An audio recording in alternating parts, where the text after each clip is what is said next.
Nós precisamos entender que as entidades sobrenaturais, as entidades espirituais, que não possuem corpo físico, é claro, elas, para criarem efeitos podergásticos ou para manipularem o plano físico de alguma maneira, criando efeitos podergásticos ou agredindo espiritualmente, como eu disse, deixando marcas no corpo ou derrubando objetos, ou causarem qualquer tipo de interferência no curso natural das coisas, elas precisam de manipular a luz astral. A energia astral, ela é o plano invisível imediatamente anterior ao plano físico, e ela é constituída de 4 elementos, os 4 subplanos do astral: fogo, água, ar e terra. Então é manipulando as correntes elementais, as correntes telúricas ou elementais, que as entidades espirituais conseguem de alguma maneira influenciar o mundo físico. Nas palavras de Eliphas Levi seria assim: quando um espírito elemental passa a atormentar ou ao menos inquietar os habitantes deste mundo, é preciso conjurá-lo pelo ar, pela água, pelo fogo ou pela terra, soprando, aspergindo, queimando perfumes e traçando sobre a terra a estrela de Salomão. Então, aprendendo exatamente a dominar os 4 elementos, que o magista, de certa forma, consegue afastar as interferências espirituais, já que as entidades astrais precisam da matéria do plano astral, que para eles é uma matéria física, que para nós é invisível, mas para as entidades astrais a matéria do plano astral é uma matéria física, que pode, com um determinado tempo, causar efeitos no plano físico. Às vezes esses efeitos levam algum tempo, pode levar algum tempo, alguns dias, algumas semanas, mas aos poucos as energias etéricas, as energias astrotelúricas mais densas vão se acumulando, criando uma ponte entre o mundo invisível e o mundo visível, para que essas entidades possam de alguma forma intervir. Quando essa energia está bastante condensada, fica mais fácil para elas estenderem a mente e a vontade delas no plano físico e na mente dos homens. Então, para evitar esse acúmulo de energia telúrica elemental, que é feito o banimento. Então, é exatamente para desagregar ou dissolver esse acúmulo de energia elemental ou astroelemental que o banimento e o exorcismo são feitos. Eliphas Levi designava como elementais as entidades capazes de criar perturbação ou inquietação no mundo dos vivos, criando efeito poltergeist, efeitos físicos, ou perturbação de ordem mental, emocional. Então, o que acontece? Por isso é que o banimento é necessário, porque não somos perfeitos ainda. Porque se fôssemos todos iluminados, não precisaria de banimento, não precisaria de ritual, não precisaria de nada. Mas como somos seres imperfeitos em evolução e sofremos altos e baixos, banimentos e rituais de purificação são sempre bem-vindos e necessários. Então, Eliphas Levi achava que as entidades que causavam esse tipo de perturbação, de influência no plano material, são elementais. Ele não está errado, porque a palavra elemental no ocultismo não designa apenas as criaturas dos 4 elementos, ou dos 4 quadrantes, mas muitos outros tipos de criaturas que habitam essa região intermediária entre o plano físico e os planos espirituais mais elevados. Essa região intermediária ou região astral é habitada por inúmeros seres, muitos deles de essência elemental, como os Kamarupas, também chamados de Eguns, que são as personalidades extintas dos ex-vivos, ou seja, de pessoas que já passaram para o outro plano. Eu não vou falar sobre Kamarupa agora, que é um assunto bem complexo, mas Kamarupas, também entidades vampiras, também espíritos obsessores, tudo isso é constituído de essência elemental. Então, a palavra elemental é bem ampla, é bem elástica nos conceitos ocultistas. Então, quando Eliphas Levi designa como elementais as entidades capazes de criar molestamento ou perturbação, ele está designando vários tipos de entidades de essência elemental. E o caráter essencial das entidades elementais é animar instantaneamente, de forma instantânea, toda e qualquer substância astral que se condensa em volta deles. Então, formas de pensamento de ódio, medo, rancor, inveja, tudo isso que tiver muito aplasmado num ambiente ou num lugar, pode servir de veículo para que entidades elementais se utilizem para intervir ou agir no plano físico, utilizando esses veículos mentais, utilizando essas formas mentais como intermediários entre o plano espiritual e o plano físico. Então essa entidade pode se utilizar de formas, pensamentos doentias, né, de apego, de raiva, de ciúme, de medo, né, para estender a sua influência no plano físico.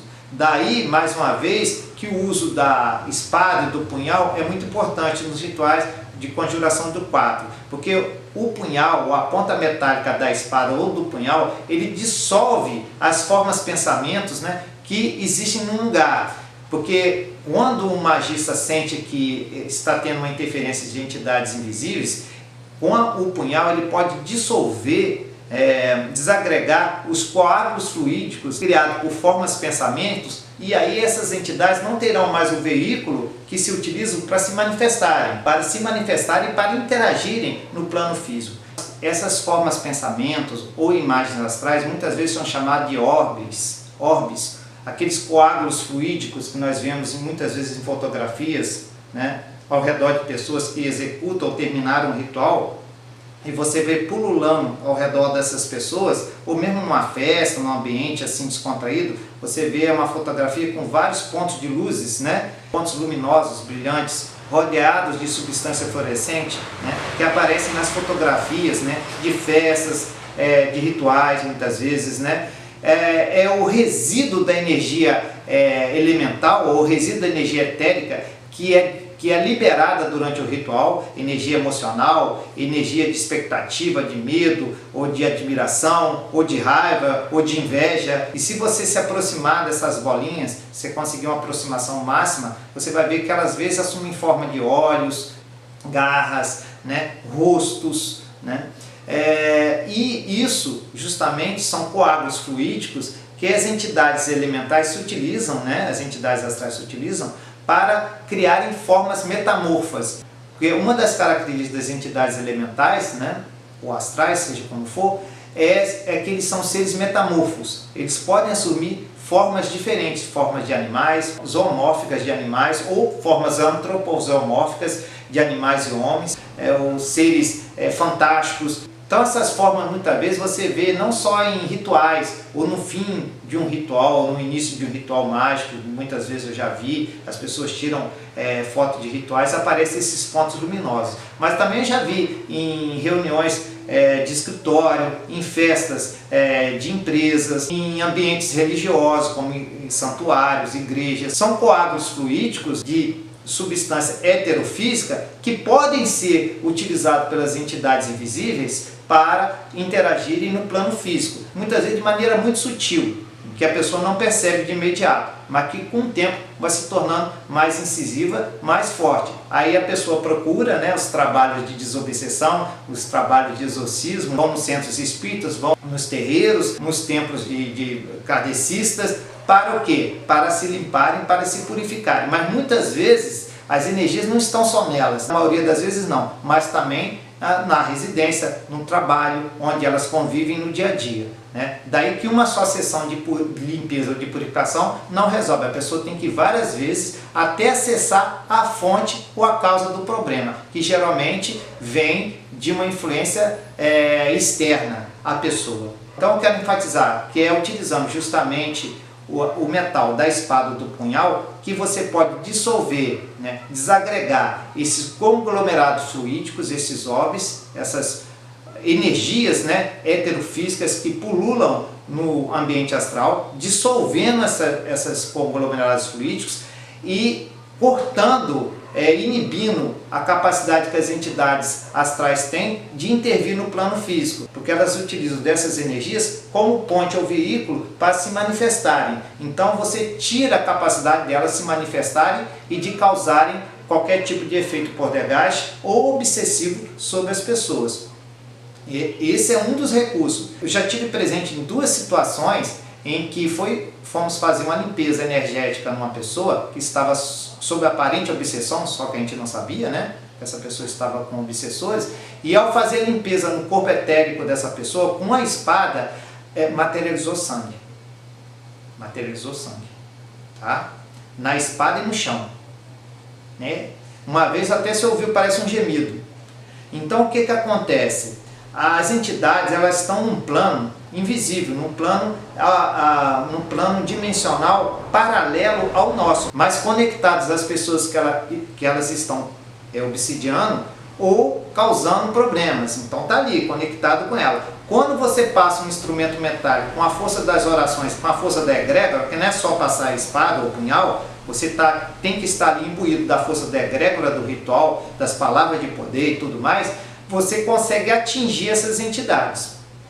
E não importa se elas estão no presente acompanhando o indivíduo ou se elas se encontram à distância. Entendeu? Bem além do indivíduo, no local em que ele reside, trabalha, seja onde for. Você consegue atrair essas entidades até o local que está sendo feita a limpeza energética. Nesse momento que você toca o corpo sutil da pessoa, isso reverbera nos planos invisíveis, porque as entidades têm uma conexão, como se fosse um yame astral, conectada a um ou outro chakra da pessoa que é possuída ou da pessoa que é obsediada. Então, ao você tocar aquele ponto, a entidade sente, como por efeito de reflexo ou de reverberação no plano invisível. A entidade sente. E aí, muitas vezes acontece a manifestação de coisas estranhas. No caso, eu vi manifestação de sangue, né? 2 vezes isso aconteceu. Uma vez a pessoa presencialmente conosco, outra vez mais à distante, uma aluna minha me relatou que ao fazer a limpeza energética de uma casa, de uma moradia, sangue plasmou em mais de um ambiente. Então isso é muito estranho, mas acontece. Eu não estou falando coisa aqui para impressionar ninguém ou para mistificar. São coisas que a gente vê acontecer na nossa senda ocultista, no nosso trabalho diário de alta magia. A gente vê essas coisas acontecer. É raro. Mas eu já vi isso acontecer 2 ou 3 vezes, né? 2 vezes comigo, uma vez com um amigo à distância, que ele fez uma limpeza energética numa pessoa, uma limpeza espiritual numa pessoa, e o quadro da pessoa pareceu tanto sangue que até pegada foi visto, pegada de pessoas, pegada de seres invisíveis, porque não tinha ninguém ali. Então, como isso acontece, eu não sei, tá? Não sei, mas aconteceu. Então, é isso. E eu gostaria de falar desse aspecto do uso do punhal e da espada, que é utilizado não só no ritual de conjuração dos 4, mas em todos os rituais de alta magia a gente utiliza para criar uma atmosfera de limpeza e de purificação, justamente evitando casos de interferência de entidades astrais.